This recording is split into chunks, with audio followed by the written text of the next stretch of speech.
What can be said about the reigns of Shallum and Menahem in Israel? This is the question we seek to answer today as we continue our verse-by-verse study of the book of 2 Kings on Walking Through the Bible.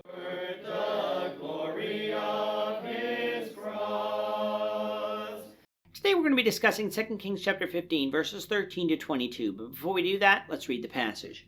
If you have a Bible with you, you can turn to 2 Kings chapter 15, verse 13. But if you don't have a Bible, don't worry. Just follow along with us on the screen. The version that we'll be reading from is the New King James Version. So 2 Kings chapter 15, beginning at verse 13. Shallum the son of Jabesh became king in the 39th year of Uzziah, king of Judah, and he reigned a full month in Samaria. For Menahem the son of Gadai went up from Tirzah, came to Samaria, and struck Shallum the son of Jabesh in Samaria, and killed him, and he reigned in his place. Now the rest of the acts of Shallum, and the conspiracy which he led, indeed they are written in the book of the Chronicles of the kings of Israel. Then from Tirzah Menahem attacked Tifsah, all who were there, and its territory, because they did not surrender, therefore he attacked it. All the women there who were with child he ripped open. In the 39th year of Azariah, king of Judah, Menahem, the son of Gadai, became king over Israel, and he reigned 10 years in Samaria.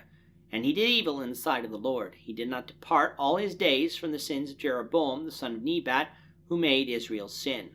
Pul, king of Assyria, came against the land, and Menahem gave Pul 1,000 talents of silver, that his hand might be with him to strengthen the kingdom under his control. And Menahem exacted the money from Israel, from all the very wealthy, from each man 50 shekels of silver, to give to the king of Assyria. So the king of Assyria turned back, and did not stay there in the land. Now the rest of the acts of Menahem, and all that he did, are they not written in the book of the Chronicles of the kings of Israel? So Menahem rested with his fathers. Then Pekahiah his son reigned in his place. We're in a very turbulent time in Israel's history. In fact, we're now in the final 3 decades of her history before she is taken off into captivity by the Assyrians. In Israel, Jeroboam II has died, and his son Zechariah has taken the throne. However, Zechariah didn't last long, only 6 months, before he is killed by Shallum in front of the people. On our timeline, we're going to call this event as occurring in 750 BC. This also coincides with the 39th year of the reign of Uzziah, king of Judah. Who is Uzziah? Uzziah is another name for Azariah, and a name we'll see used multiple times when we discuss him in 2 Chronicles. Shallum's reign in Israel was even shorter than Zechariah's, though, for just as he conspired and killed Zechariah, Menahem from Tirzah came to Samaria and struck Shallum down, seizing the throne. Menahem thus became Israel's 4th king that year, showing us just how turbulent that time period was. But just because Menahem took the throne doesn't mean that the throne was secure for him, for it hadn't been for Shallum. Thus he sought to put down any detractors, attacking Tifsah and its territory for seemingly challenging him.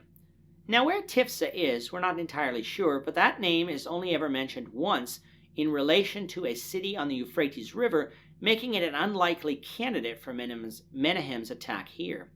It could, of course, be that there was a Tifsah in Israel that we simply have not read about before, or it could be that Tifsah also went by another name, as the Lucianic recension of the Greek Septuagint has Tapua here.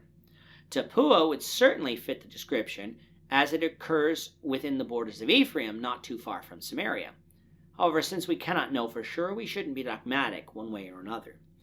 That there would be unhappiness or uneasiness with Menahem's rule by some should not surprise us, for after all, he assassinated Shallum, who had himself assassinated the rightful king of Israel from the house of Jehu.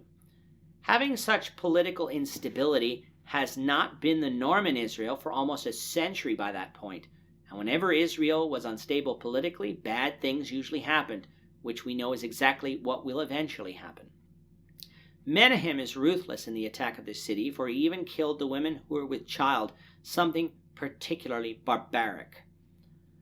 But his actions here did allow him to be king of Israel, although, as we'll see later on in this chapter, that rule over Israel was tenuous at best and not without rivals.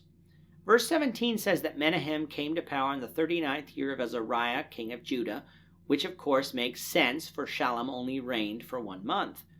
We're also told that Menahem reigned for 10 years over Israel and Samaria, thus bringing our timeline down to about 740 BC. Within 18 years, Israel would be taken captive by Assyria. We know that Assyria's strength in the region is growing, for verse 19 says that Pul, king of Assyria, came against Israel at that time, but Menahem bought Pul off with 1,000 talents of silver that was exacted from the very wealthy in Israel, 50 shekels apiece. The idea behind this was that Pul, who also goes by the name Tiglath-Pileser, would not only refrain from attacking Israel at the time, but would also help strengthen the kingdom under Menahem's control, showing us that Menahem didn't have full control over Israel, the reason for which is something we'll discuss in the next lesson. Thus, in Menahem, Assyria had a potential ally in power, which is interesting for us to note as we continue moving forward. As for Menahem himself, the writer of 2 Kings tells us that he was no different than all of Israel's kings that came before, in that he did evil in the sight of the Lord, walking in the idolatry of Jeroboam, who had caused Israel to sin. This is why Israel will be taken off into captivity, an event that is drawing ever the more closer. We'll see the reigns of the next two kings of Israel, as well as the next king of Judah, the Lord willing, in the next lesson. So we invite you back for that. With that, our time is up for today. The Lord willing, we hope you'll join us for tomorrow's discussion of 2 Kings chapter 15, verses 23 to 38, as we continue our walk through the Bible, one verse at a time. Thank you for watching today's episode. We hope that you found it edifying and ask that you not only subscribe to our channel and podcast, but that you like and share this episode among your friends, so that the saving gospel of Jesus Christ can go out to the whole world.